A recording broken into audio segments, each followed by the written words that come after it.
Habang natulong ako na mag-clear sa mid, ay nakita kong nahihirapan ang bobong core mag-asol na blue buff. Kaya naman tinulungan ko na siya dito para matapos agad. At kitang-kita naman na sobrang saya niya. Kaya tinulungan ko na rin siya sa pulang red buff dahil alam ko na atat na ito dumalaw sa mga kakampi niya na nangangailangan din ng tulong niya. Akala ng core dito ako si Pabida. Bakit mo naman nasabi yan? Huwag mo ako igaya kay Pabida kasi cancer yon. Ako ay mabait na player dito at matulungin pa. Kasama ko nga ang bobong core dito kaya hinuli ko si Layla. Pero tignan nyo naman ang gagawin ng core dito. Para siyang tanga. Hindi niya man lang napatay si Layla. Pero tignan nyo ang gago. Pinasok niya pa talaga kaya patay ang bobo. Kaya para hindi masayang ang pinaghirapan ng kupal na yan, ay ako na ang pipita sa dalawang bobo na ito. Ang hilig nyo talaga sa akin, iasa ang lahat. Baka kasi kulang pa sa buff ang core namin kaya tinulungan ko na lang para tumaba naman siya.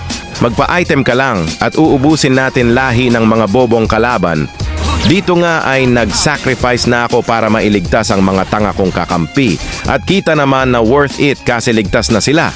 Kaso nakalimutan ko mga bobo pala yan kaya nagsibalikan sila at ayan patay ang mga gago.